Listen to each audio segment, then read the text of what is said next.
ये कहानी एक छोटे से गांव की है जहां एक पुरानी और सुनसान हवेली थी। गांव के लोग कहते थे कि उस हवेली में कोई आत्मा रहती है। हवेली के आसपास कोई जाने की हिम्मत नहीं करता था, खासकर रात के समय।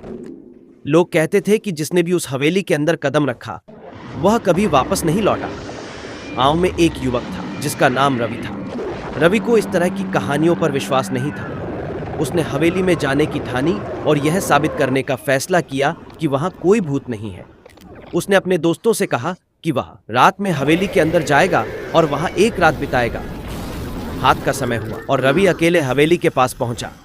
हवेली बहुत पुरानी और खंडहर जैसी लग रही थी। उसकी दीवारें जर्जर हो चुकी थीं और चारों तरफ घनी झाड़ियां उगी हुई थीं। जैसे ही रवि ने दरवाजा खोला, एक अजीब सी ठंडी हवा का झोंका उसे महसूस हुआ, लेकिन उसने इसे नजरअंदाज किया और अंदर चला गया।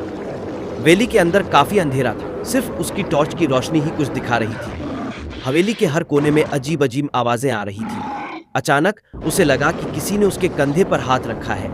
वह पीछे मुड़ा, लेकिन वहां कोई नहीं था। रवि ने इसे सिर्फ अपनी कल्पना समझा और आगे बढ़ा। जैसे जैसे वो हवेली के अंदर जाता गया, उसे ऐसा महसूस होने लगा कि कोई उसका पीछा कर रहा है। अचानक उसे एक कमरे से किसी औरत के रोने की आवाज सुनाई दी। वह आवाज का पीछा करते हुए कमरे में पहुंचा। वहां उसने देखा कि एक सफेद साड़ी पहने औरत एक कोने में बैठी हुई थी। उसकी पीठ रवि की ओर थी। रवि ने डरते हुए उससे पूछा, तुम कौन हो?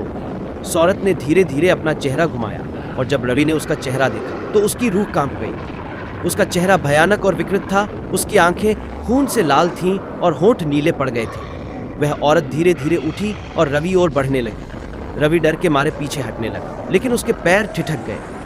रवि ने पूरी ताकत से दौड़ने की कोशिश की, लेकिन उसके पैर मानो जम गए थे। उस औरत ने रवि की ओर हाथ बढ़ाया और तभी रवि ने किसी तरह खुद को छुड़ाकर दरवाजे की ओर भागना शुरू किया। उसने बिना पीछे मुड़े हवेली से बाहर भागने की कोशिश की। जैसे ही वह बाहर आया, हवेली का दरवाजा जोर से बंद हो गया। रवि को महसूस हुआ कि वह मरते मरते बचा है।